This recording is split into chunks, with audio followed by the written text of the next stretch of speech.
This is the Khmer Times News. My name is Paolo Bonini, and these are your headlines.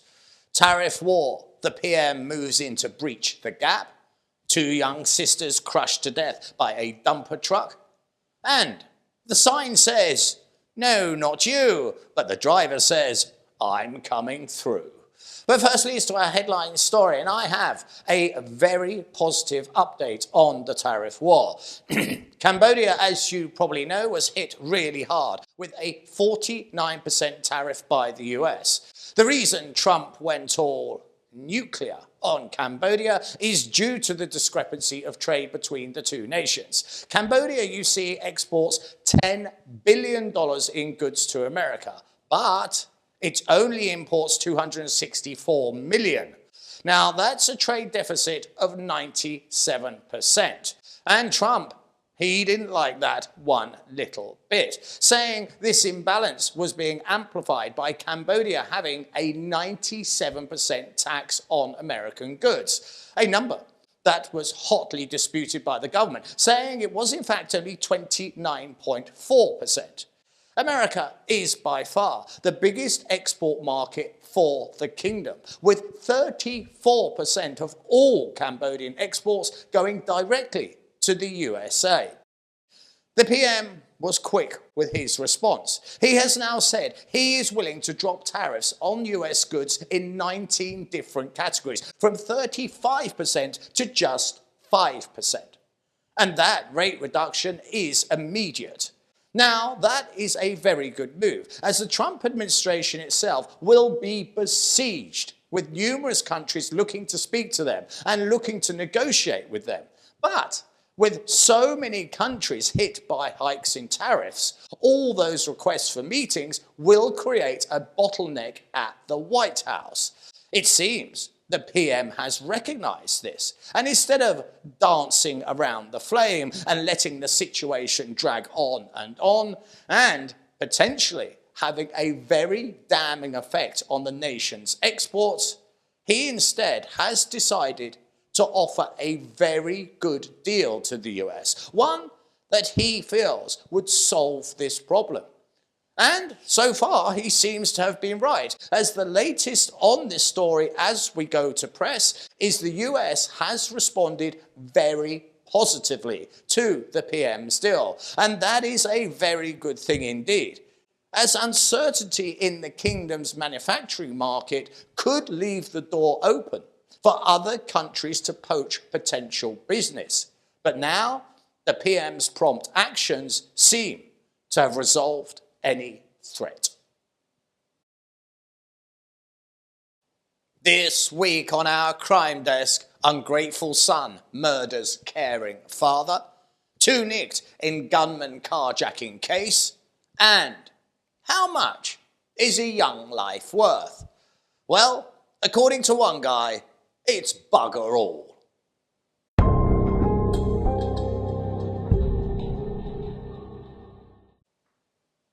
Now, let's have a piece of footage from last week. Do you recall this hit-and-run driver that mowed down and seriously injured a motorcyclist from last week? Once he had hit the motto driver, the driver of the white Highlander, instead of helping the severely injured man, fled the scene. As he did so, local people from the area pursued his car. But unfortunately, he got away. As of yet, he has not been charged. Now, this next story comes hot on the heels of that event, as yet another hit and run has caused carnage on the nation's roads. But this time, the level of tragedy is truly shocking. The headline read, "Family mourns as promising medical student sisters killed." A family is trying to get justice after 2 sisters were killed in a hit-and-run incident. The sisters were crushed to death by a dumper truck in Kampong Cham City. Immediately after the incident, the 2 victims were rushed to hospital, but both soon died. The incident took place on March 28, and so far, the Kampong Cham police have not yet found the vehicle or the driver of the vehicle. even though the traffic police officers have evidence from security cameras and from witnesses. And it's those witnesses that state the vehicle had Sva Reng license plates. The number was 3A1660. And it has been discovered that it was being driven that night by Mr. Chanta, a 25-year-old male. He was a hired driver who drove the soil dumper truck for a company.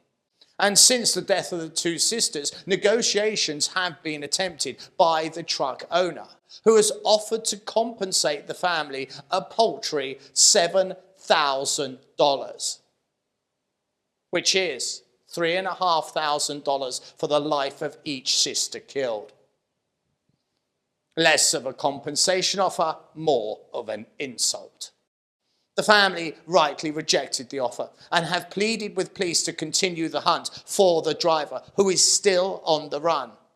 Yet another hit-and-run driver that has devastated an entire family with his reckless driving.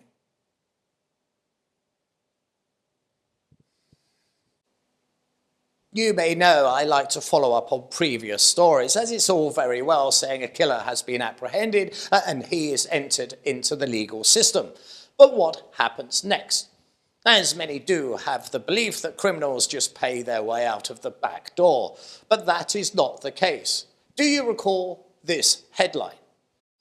Family seeks life sentence for ungrateful son who stabbed stepfather to death. Well, we covered this case a while back, and it really did linger in my mind, as the way this murder was carried out was all rather eerie. You see, a man had raised a young child as his own. He had loved him, and he had cared for him.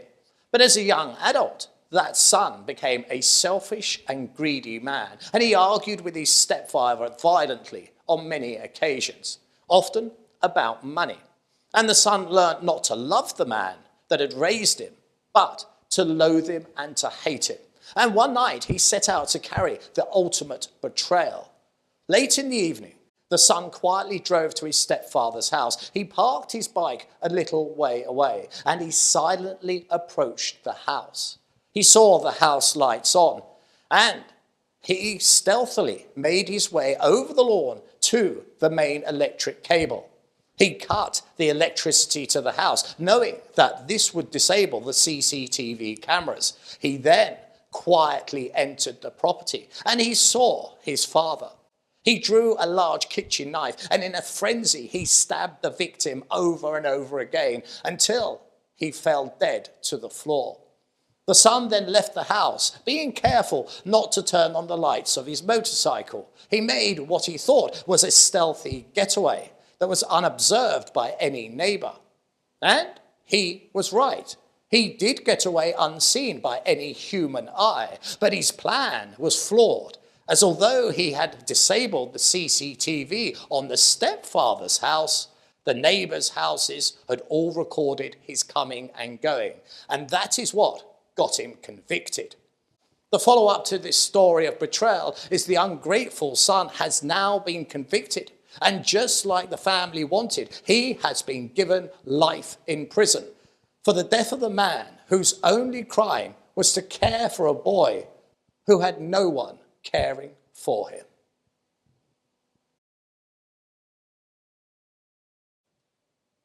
Now another slice of footage from last week. Do you recall this of a man carjacking a vehicle at gunpoint from a family on the expressway? The man hanging off the side of the vehicle is terrorizing the family inside as he waves a loaded handgun at them. He screams at them to pull over as he is stealing their car.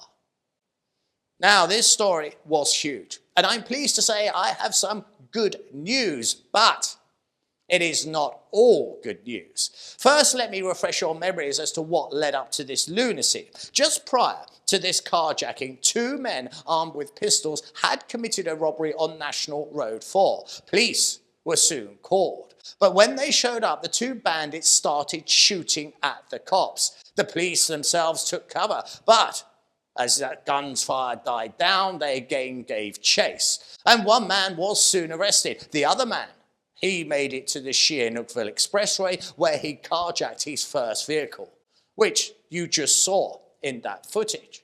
He crashed that car and then he carjacked a second vehicle. Police, though, were soon on his tail yet again. So the gunman stopped the second car and he fled down an alleyway and he disappeared. Well, very shortly after I filmed last week's show, police announced 2 fugitives have been arrested. The update said, police charge 2 in violent expressway carjack. The first is Lee Ratana. He's 32 years old and he faces charges of aggravated robbery, possession of a weapon and illegal storage of drugs and illegal use of drugs. Now, let me pause right here for just a moment. Do you recall me saying this last week? You want my money on this? I guarantee he's on drugs. I will guarantee it. The family does get out the vehicle and Yes, it seems that I called it. There is no way anyone does anything this idiotic without being doped out their minds. Now, the second arrest is Mr. Lim. He's a 37-year-old and he is charged with attempted murder, aggravated robbery, aggravated intimidation with a weapon, possession of a weapon, and aggravated assault. So it seems a big round of applause to the police for not only continuing to give chase, even under gunfire, but also arresting 2 suspects in very short order. But here is the but. The man who has not yet been arrested is the guy seen in the footage who carjacked the family car.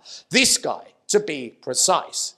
So yet again this week we ask you if you know who this extremely dangerous man is or of his whereabouts, do contact the police immediately, as this guy really does need to be locked away for a very long time. So to our final story of this week. And I have had quite the selection to choose from, but I went with this one. It's exceedingly short, but trust me, it's a classic. The headline read, "Large vehicle knocks over sign prohibiting large vehicles." Oh man, I love stories like this. It turns out the brand new spanking Moordock Techno flyover experienced one of its very first ever accidents, and it was an absolute cracker, as a large truck demolished a sign built for the sole purpose of stopping large trucks. Oh, the sweet irony of it all.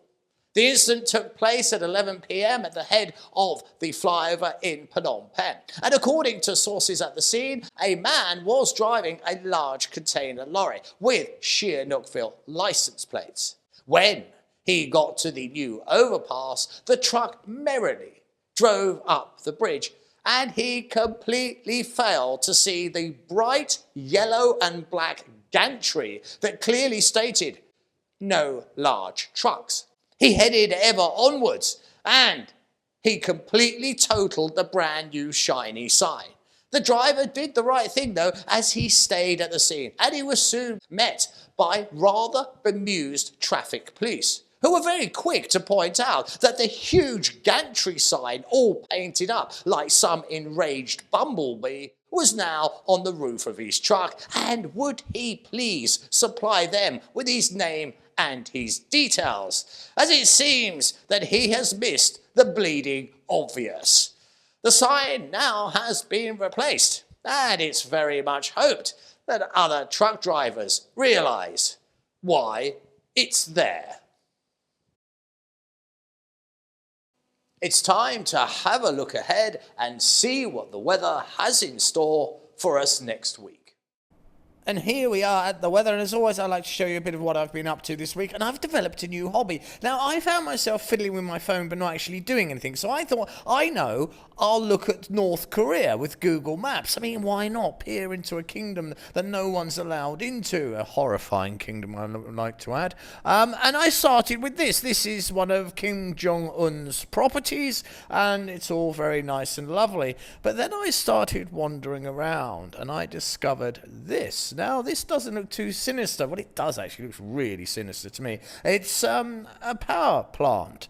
But what makes this absolutely horrifying is right next to it is Camp 14. Camp 14 is recognised as one of the worst of the prison camps in North Korea. And as this picture gently moves, look to the left-hand side of the screen. Can you see a line going through the forest there? And it goes to this almighty mountain of black. And what that is that's coal. And that coal is supplying the electric power station I showed you prior, and all that coal is moved by slave labor, and people literally die walking up that hill of coal, that mountain of coal, and so on. It is one of the most horrifying places on earth. Numerous escapees have just called it pure hell. So there you go. Not quite as funny as it usually is at this point in the show, but hopefully exceedingly interesting. Now it's for me to do something I'm having real trouble with of late, and that is getting it up. And I've decided it must be the age, you know. It must be the age that's causing this problem. But hold on, let me just hold it. Wait, if I move that over, oh God, it's moved again. Jesus Christ, no, stop it. Hold on. No, I'm not joking. Right, pause. Whew. He almost broke out a sweat this week getting it up. And what do we see? Well, at the beginning of the week, Monday there, we look like we've got some thunder and rain. Oh, but quite pleasantly, it's looking clearer throughout the whole week. But we have a high, as I scanned along the bottom, of 96 degrees and a raising humidity, one that's up to 60%. This has been the Khmer Times News. Please do subscribe and comment and stay up to date with all the breaking news by following us on both Facebook and Telegram. This has been Paolo Bonini, and that was the week that was. I'll see you next weekend for your weekly Roundup.